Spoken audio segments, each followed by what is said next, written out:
Yeah, thank you. Thanks a lot, first of all, for this recognition. I think this is a win, not for me, but for the team. Because ultimately, it's a team who is actually solving a large higher education problem in the country.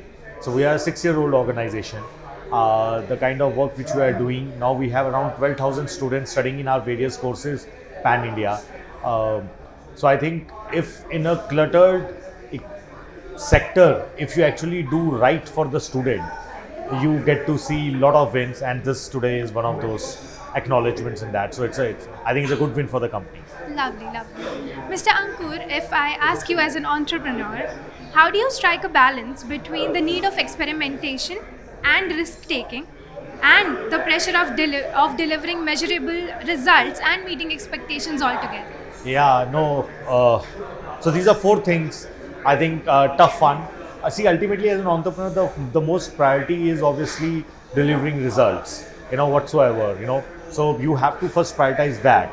Now, in that, if you divide that whether you want to do a risk and do an innovation or some experimentation, then you do. But if your experimentations or risk do not lead to any measurable impact, let's say in our organization, we do give a lot of weightage to experimentation in form of the new teams, new crack teams and all that. But we measure those teams, those projects on a very, very standard goal rate, on a weekly basis, on a fortnightly basis.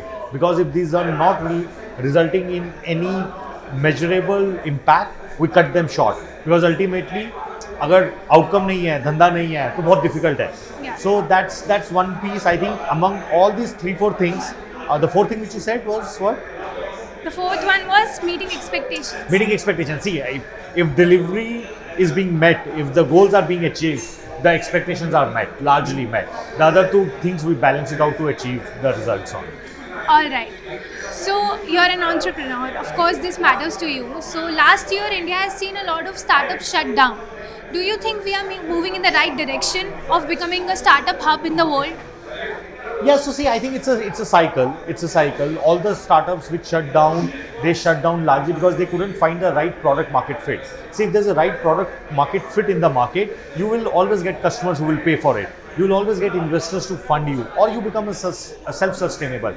If there are a lot of Me Too companies which come in, that if they see the success of Flipkart and Walmart or success of Zomato's and Blinkit, and you don't find your own standing, then whether it's today or tomorrow, there are a lot of companies which will shut down. But the good thing is the government, the way they are inculcating the culture of startup, the colleges and universities where a lot of entrepreneurship culture gets generated. I think, and in the corporate world also, the companies are now promoting that okay, it's okay. And more importantly, as a society, it's okay to fail now. You still get married, whether you are a boy or a girl, if you have a failed startup. So all those barriers are getting away slowly by slowly.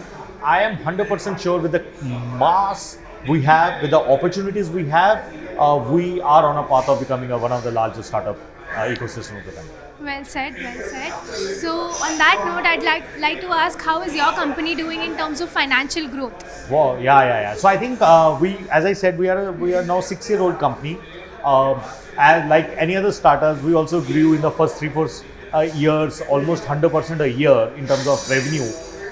Since last 2 years, we obviously created a philosophy on growing sustainably like anyone else. So we cut down on our losses. Our cash burns have reduced 50% by 50% for the last 2 years. At the same time, on the top line perspective, we have grown 50% on 50%. Because ultimately, you have to build a sustainable organization, and I think we are in our space. We are one of the largest in the country now.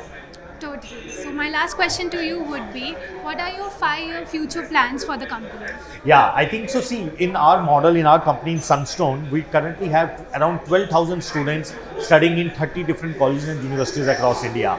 Over the next 3 to 5 years, the expectation is to grow this number to, in 5 years, definitely this number growth is around 1 lakh students in the top 20 cities of the country. That's the expectation, that's the goal which we are taking.